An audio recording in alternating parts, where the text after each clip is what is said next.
बिस्मिल्लाहिर्रहमानिर्रहीम। अस्सलाम वालेकुम नाज़रीन, मैं हूँ साकिब बशीर। आज बात करेंगे कि इमरान खान के दो बड़े केसेस, उनका तहरीरी फ़ैसला आ गया है। तहरीरी फ़ैसले में कहा क्या है अदालत ने, बल्कि आप ये कहें कि तीन बड़े केसेस। एक था कि इमरान खान ने साइफ़र केस में ज़मानत की दरख्वास्त दायर की थी, उसको अदालत ने खारिज किया है। उस तहरीरी फ़ैसले में कहा क्या गया है, तकरीबन जो है वो 20 सफ़ात पर मुश्तमिल ये फ़ैसला है। इसके अलावा दूसरा हम बात करेंगे कि जो मुकदमा अखराज की जो दरख्वास्त थी उसमें अदालत ने क्या मौक़िफ़ इख्तियार किया गया है और क्यों अदालत ने मुकदमा जो है वो अखराज की दरख्वास्त भी मुस्तरद की है। तीसरा कि ट्रायल रोका जाए, तो ट्रायल रोकने की दरख्वास्त पर भी तहरीरी फ़ैसला आ गया है। तो वो तीनों जो फ़ैसले हैं वो मैं आपके सामने रखता हूँ कि उसमें चीफ़ जस्टिस आमिर फ़ारूक जो हैं उन्होंने ये फ़ैसले सुनाए हैं। अगरचे चेयरमैन पीटीआई जो है उनकी जानिब से या पीटीआई की जानिब से इस फ़ैसले को मुस्तरद किया गया है, और माजी में चेयरमैन पीटीआई इमरान खान जो तहफ़्फ़ुज़ात का भी और एतराज़ात भी आयद कर चुके हैं कि मेरा केस ये ना सुने आमिर फ़ारूक साहब। तो बहरहाल ये कैसली फ़ैसले जो हैं वो चीफ़ जस्टिस आमिर फ़ारूक साहब ने जारी किए हैं। इस फैसले में वो ये कहते हैं कि दरख्वास्त ज़मानत भी खारिज कर दी और मुकदमा अखराज की दरख्वास्त भी खारिज कर दी। इसमें वो ये कहते हैं कि बादियुन नज़र में मुकदमा में ऑफिशियल सीक्रेट एक्ट की सेक्शन 5 का इतलाक़ होता है।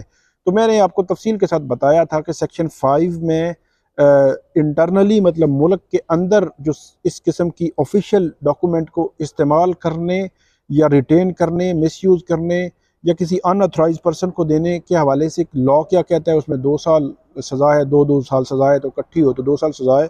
और अगर बैरून मुल्क उसका इम्पैक्ट आए जिसका जो है वो स्टेट ऑफ पाकिस्तान को नुकसान हो तो फिर 14 साल और सज़ाए मौत, 14 साल या सज़ाए मौत जो है वो सज़ा है।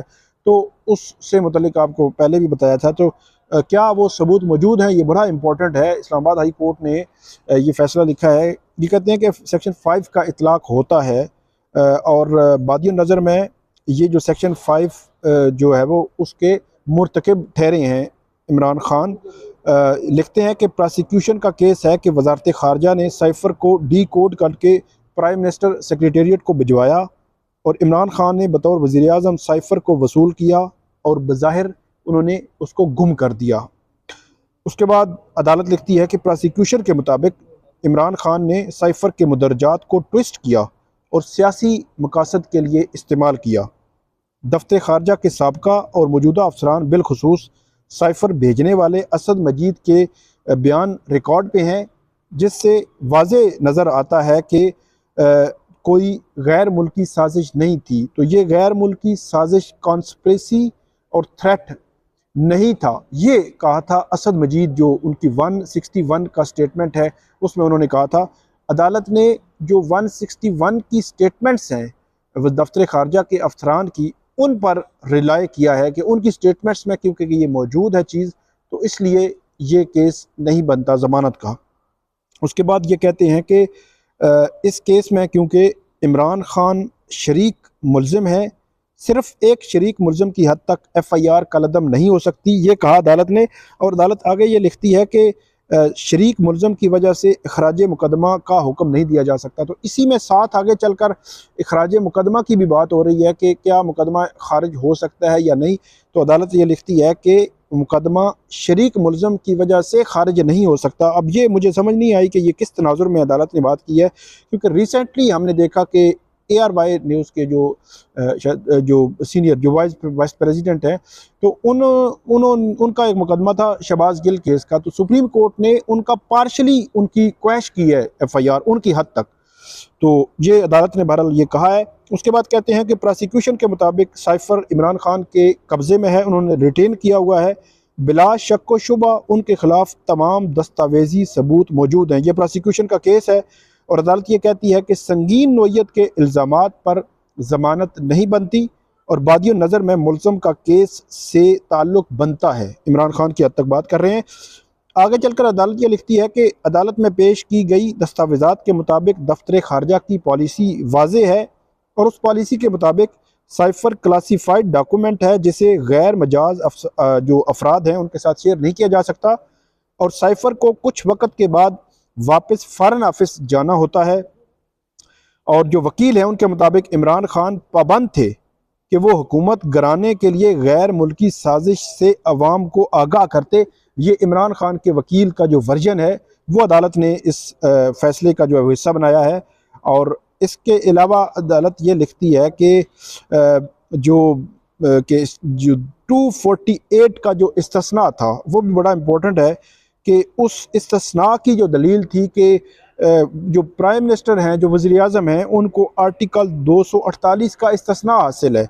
तो अदालत ये लिखती है कि आइन का आर्टिकल 248 बतौर वज़ीर आज़म फ़राइज़ की अदायगी पर इस्तिस्ना से मुतल्लिक है, जो ऑफिशियल फंक्शंस हैं उनसे मुतल्लिक है। और पटिशनर का जो इमरान खान है उनका साइफ़र से मुतल्लिक सियासी इज्तिमा से खिताब बतौर वज़ीर आज़म अदा की जाने वाली ज़िम्मेदारियों में नहीं आता। मतलब वो कह रहे हैं कि वो 248 ऑफिशियल फंक्शन से मुतल्लिक है और ये जो खिताब है ये ऑफिशियल फंक्शन में नहीं आता।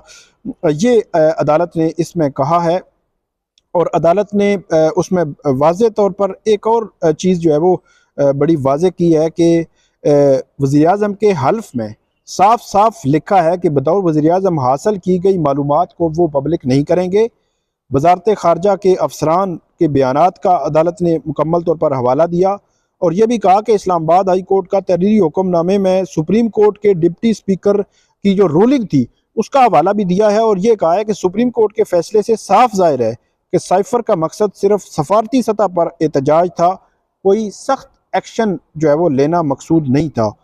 तो इस बुनियाद पर अदालत ये कहती है कि इमरान खान की दरख्वास्त ज़मानत भी नहीं बनती और उनकी मुकदमा अखराज की दरख्वास्त भी नहीं बनती। तो दोनों दरख्वास्तें खारिज की हैं। बज़ाहिर बड़ा जो है वो फैसला है, इम्पैक्ट कितना क्रिएट करता है ये अब देखने वाला होगा। लेकिन अदालत ने इस फैसले में बादियों नज़र में बहुत कुछ जो है वो लिख दिया है। इसके अलावा दूसरा जो फैसला है वो है कि साइफ़र केस का ट्रायल रोका जाए जब तक कि जो फ़र्द जुर्म के जो तकाज़े हैं वो पूरे नहीं होते। तो इसमें आमिर फ़ारूक साहब ने ये लिखा है कि ये अदालत 23 अक्टूबर के ऑफिशियल सीक्रेट एक्ट के अदालत के फैसले में कोई मुदाखलत नहीं कर सकती जिसमें फ़र्द जुर्म आयद हुई थी इमरान खान और शाह महमूद कुरैशी पर। और आर्टिकल 10A मतलब आर्टिकल 10A के तहत मुल्ज़म शफाफ ट्रायल का हक जो है वो उसे दिया जाए, ये कहा है अदालत ने। और यह भी कहा है कि ट्रायल कोर्ट की ऑब्जर्वेशन से किसी किस्म का तासुब ज़ाहिर नहीं होता। इस बात से इनकार नहीं कि शफाफ ट्रायल मुल्ज़म का बुनियादी हक है।